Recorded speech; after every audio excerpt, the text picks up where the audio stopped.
This channel does not promote any violent, harmful, or illegal activities. All content provided by this channel is meant for an educational purpose only. ফের BJP শাসিত রাজ্যে বাংলার পরিযায়ী শ্রমিক আটকের অভিযোগ। বাংলাদেশি সন্দেহে মালদার চাচলের ৮ জন শ্রমিক আটক হরিয়ানায়। থানায় নিয়ে গিয়ে নিগ্রহ ও হেনস্থার অভিযোগ পরিযায়ী শ্রমিকের পরিবারের। বাংলাদেশি সন্দেহে শ্রমিক নিগ্রহের ঘটনা প্রকাশ্যে আসতেই ক্ষোভে ফেটে পড়লেন গ্রামের মানুষ। অভিযোগ, বাংলা ভাষায় কথা বলায় পরিযায়ী শ্রমিকদের আটক করে পুলিশ।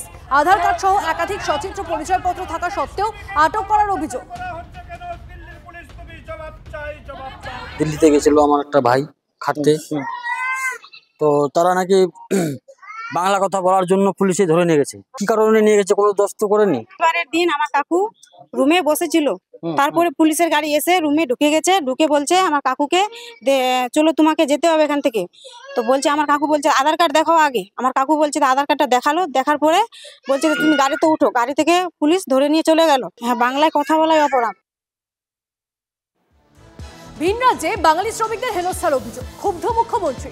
সম্প্রতি বাংলাদেশের সন্দেহ পরিযায়ী শ্রমিকের তথ্য নিয়ে রাজ্যকে চিঠি পাঠায় হরিয়ানার বিজেপি সরকার। পাল্টায় নিয়ে ভাষা সন্ত্রাসের অভিযোগ তুলেছেন মমতা বন্দ্যোপাধ্যায়। বাংলা দখলের চেষ্টা চলছে, আক্রমণ জানিয়েছেন মুখ্যমন্ত্রী। বাংলাদেশ সাসপেক্ট করে আজকে আবার একটা চিঠি এসেছে হরিয়ানার গুরগাঁও থেকে, ডাবল ইঞ্জিন সরকার। অনেকগুলো নাম দিয়ে বলা হচ্ছে, মানে ডিএমদের কাছে, এবং এসপিকেও বলা হয়েছে যে নামগুলো সব ভেরিফাই করে ইমিডিয়েট আমাদের জানাও এমএইচ এর গাইডলাইন্স অনুযায়ী। এরা কি চাইছে, বাংলাটাকে দখল করতে নাকি? মানে গায়ের জোরে বাংলা রাজ্যটাকে উঠিয়ে দিতে? ভাষা সন্ত্রাস চলছে। আমি সবাইকে বলবো, কেউ ভয় পাবেন না। আমরা আমাদের কাজ আমাদের মতো করব। মানুষকে রক্ষা করা আমাদের দায়িত্ব এবং কর্তব্য। পশ্চিমবাংলার সরকার সেখানকার গরিব মানুষদের কাজ দিতে ব্যর্থ। তো ভিন রাজ্যে কাজ করতে গিয়ে যারা আজকে হচ্ছে যে আজকে এই সকম প্রশ্নের সম্মুখীন হচ্ছেন, এটা একটা বড় সমস্যা। এটাও ঠিক যে বাংলাদেশের মানুষ যেভাবে হচ্ছে বাংলাদেশিরা তারা অনুপ্রবেশ করছেন, ফর্জি সমস্ত কাগজপত্র তৈরি করছেন, এটাও কিন্তু আমাদের দেশের ক্ষেত্রে একটা ভয়ঙ্কর বিপদ। এর মধ্যে এবং যা যা ওখানে কোয়ারি করা হচ্ছে সেগুলো তারা জমা দিলে পরে নিশ্চয়ই এ ব্যাপারে তাদের কোনো রকম সমস্যা হবে। বিজেপি সাংসদের খগেন মুর্মু সাহেবের এই বিলম্বিত বোধোদয়কে আমরা ওয়েলকাম করব। যদি ওনার মতন আরও বিজেপি সাংসদরা বুঝতে পারেন, ওদেরই ভালো।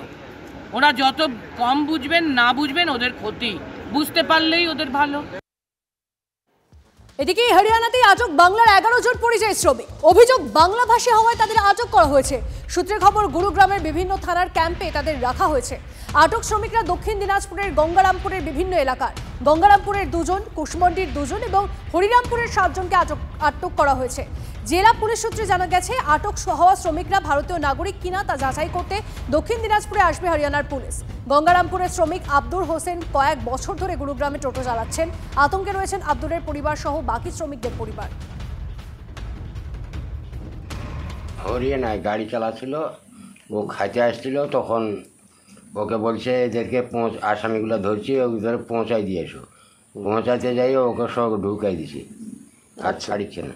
কি মানে কি কারণ দেখিয়ে তাকে আটকে রাখা হয়েছে? বাংলাদেশি। হ্যাঁ। আপনারা মানে কোথাকার নাগরিক? এখানকারই। বংশী থানার পুলিশ যাই, ওখানে লোক ধরেছিল, আরও 10 ধরেছে ওখানে। তো আমার ছেলে আসতেছিল, আমার ছেলেকে বললো যে তুমি এগুলো নাকি থানায় পৌঁছাই দিয়ে আসো।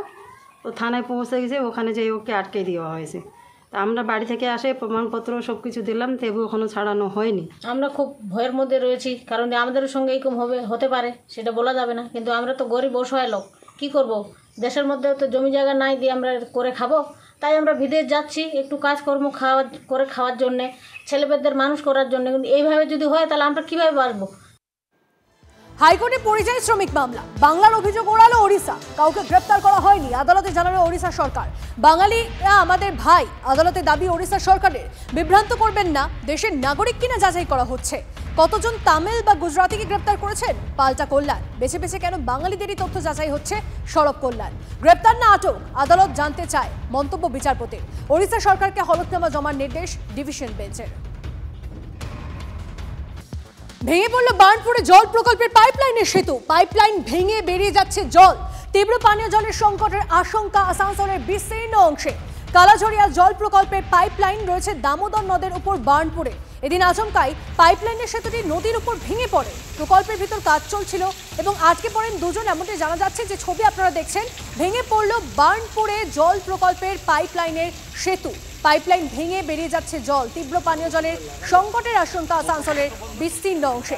কালাঝরিয়া জল প্রকল্পের পাইপলাইন রয়েছে দামোদর নদের উপর বার্নপুরে, আর এই দিন আচমকাই পাইপলাইনের সেতুটি নদীর উপর ভেঙে পড়ে। আরো বিস্তারিত জানবো, ডিটেলসে জানবো কি পরিস্থিতি এখন, সবটাই জানবো আমাদের প্রতিনিধি চন্দ্রশেখরের থেকে। তবে তার আগে আরো একবার আপনাদেরকে জানিয়ে রাখি, তীব্র পানীয় জলের সংকটের আশঙ্কা। যে ছবি দেখছেন আপনারা, পাইপলাইন ভেঙে বেরিয়ে যাচ্ছে জল। অভিযোগ সেতুর রক্ষণাবেক্ষণ করে না এবং তারপরেই মাঝ নদীতে অবৈধ বালি তোলারও অভিযোগ সামনে আসে। একাধিক অভিযোগ সামনে এসছে। ভেঙে পড়ল বার্নপুরের জল প্রকল্পের পাইপলাইনের সেতু।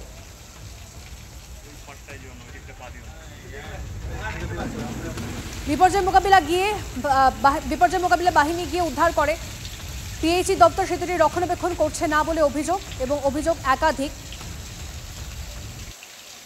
কথা বলবো আমাদের প্রতিনিধি চন্দ্রশেখর আমাদের সঙ্গে রয়েছে। চন্দ্রশেখর, এখন পরিস্থিতি কি কি অভিযোগ সামনে এসেছে?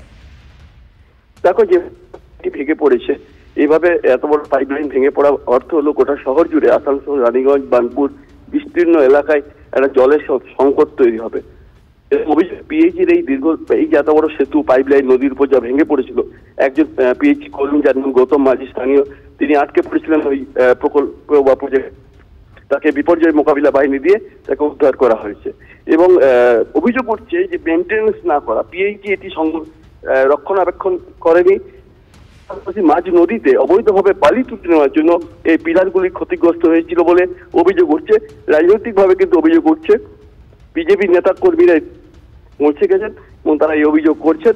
পাশাপাশি পিএইচি যে অনীহা, সেটাকেও তারা কিন্তু অভিযোগের নজর রাখো। ধন্যবাদ।